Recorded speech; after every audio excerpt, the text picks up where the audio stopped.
C'est l'interview de l'hémicycle. Je reçois Victoire Jasmin, la sénatrice de Guadeloupe. Bonjour, madame. Bonjour. La parité, on en parle aujourd'hui, mais on en parle plus largement. Et vous en parlez beaucoup parce que vous avez fait un rapport sur le football féminin. C'est un sujet qui vous tient à cœur. C'est un sujet qui me tient à cœur. Alors, je parlerai de la parité. La parité, ça peut être homme-femme et femme-homme. Et très souvent, eh bien, il y a des personnes qui ne souhaitent pas que les femmes soient en première place, par exemple. Bon, je pense à le dire parce que c'est important pour moi. Mais la parité a tout son sens. Et aujourd'hui, cet événement-là a toute sa place parce qu'il faut repositionner les choses et faire en sorte que la société qui est quand même avec beaucoup de femmes, on a des femmes en première ligne, c'est vrai. On a déjà fait un certain nombre d'avancées en France, mais je crois qu'il y a encore beaucoup à faire. Donc, il y a des femmes qui sont expertes, qui ont des connaissances, des compétences et qui sont méconnues tout simplement parce qu'on ne tient pas compte de leurs connaissances. Concernant le rapport que j'ai fait en 2019, alors c'est la délégation des droits des femmes du Sénat avec plusieurs de mes collègues, dont Céline Boulay-Esperonnier, Annick Billon et bien la présidente de la délégation des droits des femmes. Nous avons fait ce rapport sur le sport, sur le football en particulier, parce que nous nous sommes rendus compte que quand on parle du mondial concernant les hommes, les masculins, eh bien, c'est beaucoup de publicité, c'est beaucoup de médias, c'est beaucoup d'argent. Il y a de l'argent. C'est beaucoup d'argent, voilà. Et pour les femmes, eh bien, ça allait passer comme ça, inaperçu. Et nous avons fait en amont un super rapport. Nous avons également fait plusieurs tables rondes. Nous avons invité tous les médias, pratiquement, de France, parce que ça se passait ici à Paris. Et nous avons voulu, entre autres, pas seulement à Paris, mais la finale, c'était ici. Et nous avons voulu, effectivement, que les médias prennent une part active.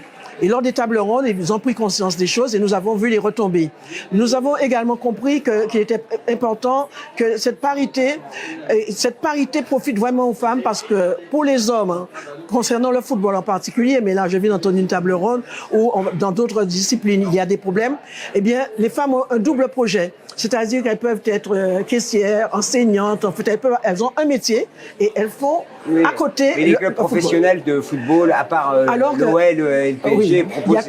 Très peu, oui. Alors nous sommes allés au Paris FC, par exemple, nous avons vu qu'elles sont dans de bonnes conditions pour l'entraînement, il n'y a pas de soucis particuliers parce qu'elles sont réellement prises en compte. Alors que dans la plupart des clubs, et maintenant c'est une obligation, eh bien les femmes n'ont pas de vestiaire, elles n'ont pas les équipements nécessaires pour pouvoir faire vraiment partie des personnes qui sont. On peut pas. Est-ce qu'on peut forcer, par exemple, les médias là? On a eu du mal à trouver des droits de diffusion et des droits de télé là pour le prochain mondial féminin. Oui. C'est un vrai problème de perception.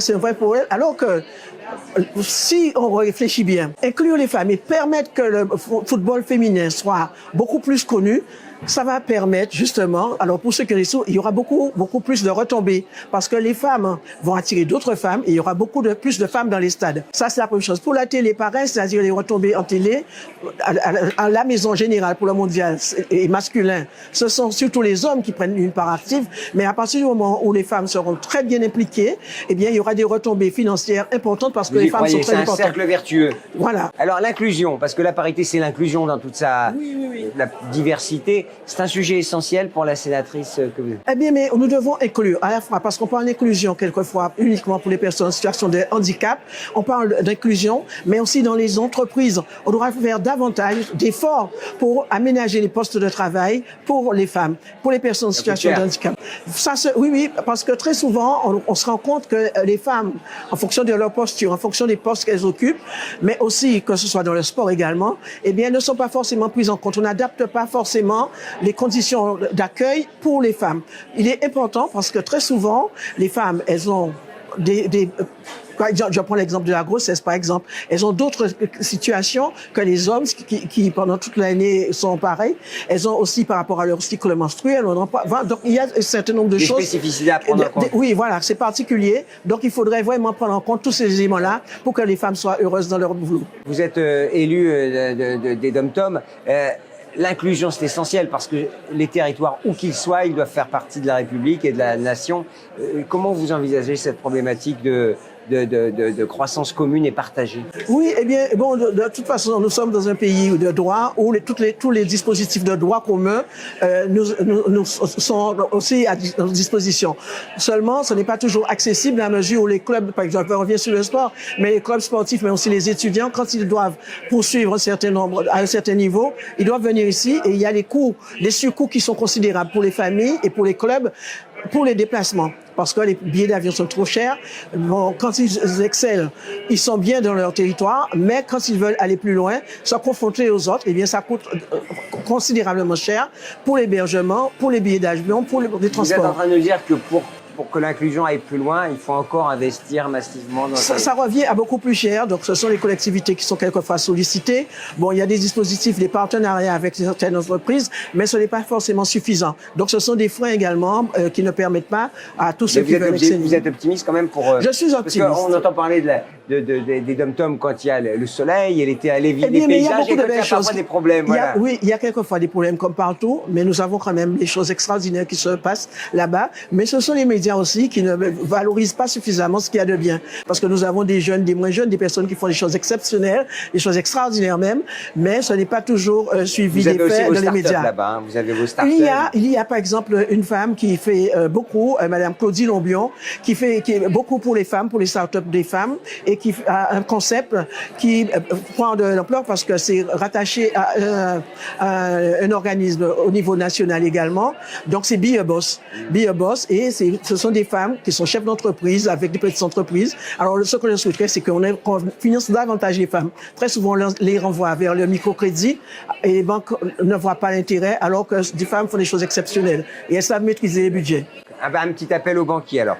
L'enjeu de transformation dans la société, est-ce que ça doit être impulsé par l'État nécessairement ou le marché, les entreprises, les citoyens? C'est un peu des deux. C'est un peu des deux. En fait, il faut la volonté. Il faut la volonté individuelle, la volonté des entreprises, c'est vrai, mais il faut aussi impulser par l'État, parce qu'en fait, quand le gouvernement accompagne et montre vraiment qu'il est important de pouvoir faire ces avancées-là, eh bien, je pense que ça va beaucoup plus vite. Ça va beaucoup plus vite et tout le monde comprend. Donc, au niveau de la sémantique, tant au niveau de l'action, eh bien, c'est plus pertinent.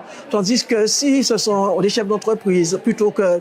Donc, les chefs d'entreprise le font déjà, mais il faut encore aller plus loin. Et je crois que l'accompagnement de l'État donne une certaine légitimité aux différentes actions qui sont réalisées par les uns et par les autres. Donc, je trouve que, par exemple, ce qui se passe aujourd'hui ici, eh bien, impulser une telle dynamique, ce n'est que... Oui, c'est très, très bien.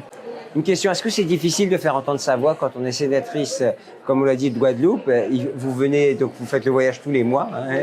Est-ce qu'il faut se battre un peu plus pour faire entendre sa voix? C'est un enjeu pour vous? Il faut se battre, mais moi, je suis très heureuse d'être sénatrice. Et depuis que je suis au Sénat, en fait, moi, je suis pas une personne clivante. Je travaille très bien avec tout le monde. Quand je suis en commission, je suis vice-présidente de la délégation Outre-mer. Et je fais partie de la délégation des droits des femmes. Et à tous les niveaux, au Sénat, on s'est plutôt apaisé et apaisant. On travaille bien ensemble, quels que soient les bords politiques. Donc, c'est vrai que pour certains sujets qui sont méconnus par mes collègues de l'Hexagone, donc c'est vrai qu'il faut insister davantage ou expliciter davantage, mais quand on est en commission et qu'on peut, à la limite, expliquer les choses, eh bien, ça se passe relativement bien. Ça ne veut pas dire que tout va bien, mais ça se passe relativement bien. Vous n'avez pas ce regard, la métropole qui regarde un peu de haut ces territoires d'outre-mer? Non, mais même quand c'est comme ça, il suffit d'expliquer les choses, donc ça se passe relativement bien. Le Sénat, c'est quand même plus sage. C'est un rythme de sénateur, mais en tout cas, on a le temps de la discussion. Actif, c'est un rythme actif de sénateur. Et on prend le temps de la discussion. Merci beaucoup, Victoire Jasmin. Je rappelle que vous êtes sénatrice de Guadeloupe. Merci pour tous ces éclairages et bon vent. Et vive le sport féminin, vive le football féminin d'ailleurs. Oui, entre autres, mais tous les sports, parce que je suis quand même favorable à toutes les possibilités. Je vous remercie de m'avoir accueilli. Merci beaucoup.